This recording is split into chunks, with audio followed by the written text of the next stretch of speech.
All right, so behind me here is a whole bunch of printed uh, binders of books that my dad wrote about his life and times.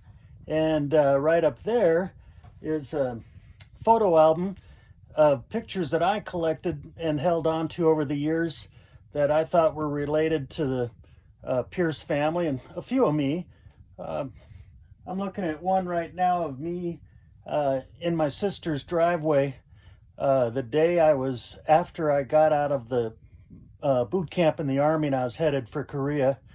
And then next to that, there's a picture of me with my nieces, Julie and Beth Edmonds. And there's pictures of my wedding in there too. All the pictures I put in there had to have some significance with other family members. And so, anyway, then there's another one here, and this one is a scrapbook, and it's got pictures of that wouldn't fit in the photo album, and got some letters people wrote to each other. I got some artwork here. I think they were a wood carved. One of them's a wood carved etching by my half brother Jim, the oldest of my dad's kids, and then a line drawing of that he did, and just varieties of stuff like some money, silver certificates from the generation before mine, whatever I was hanging on to that I was thought significant for the times, put into this scrapbook. And then right here, this is a history of the Pierces. I don't know who put it together. It's got lots of letters from individuals going, and history going back into the 1700s in Ireland in it. And my dad was big on, as you know, hobbies and a lot of different hobbies.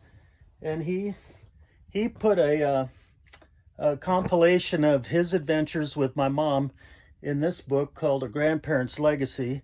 I always wondered why I called it that. It was more like Our Life, but anyway, that's what he did. And there's also several copies of a biographical novel that he wrote called Diani.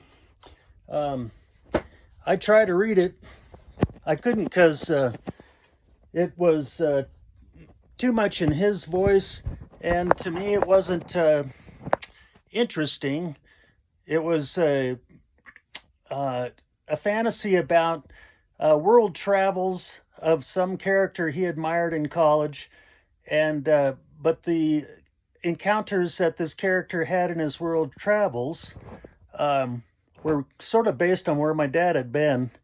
And I got through to the part where the character got into South America and got into a romance, and to hear in my dad's voice talking about romantic things, it kind of weirded me out, and so I never did finish that book.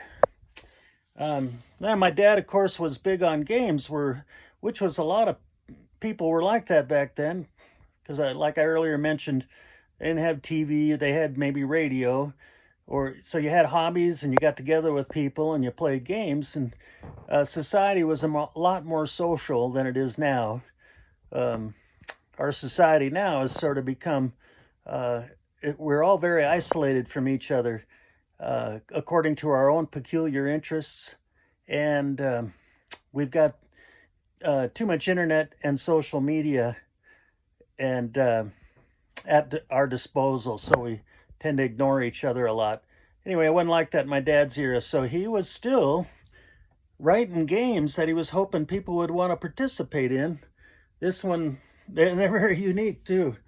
He's got these dice game written down here where you can actually, like you're playing golf.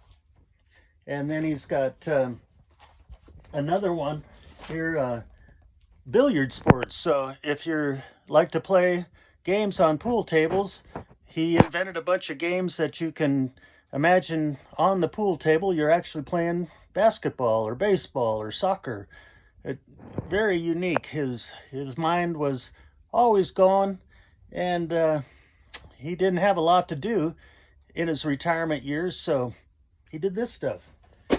And then he was attempting to be a writer as well, and he had written this book about him and my mom's adventures when I lived with him, after I lived with him in the Lake Tahoe, California area, riding around the back trails in his four-wheel drive Jeep. Or I think he had a Ford Bronco. Anyway, I'm hoping I will hand write in notes on all of those pictures that I got back there. And hopefully the stuff in the scrapbook is self-explanatory and interesting to everybody.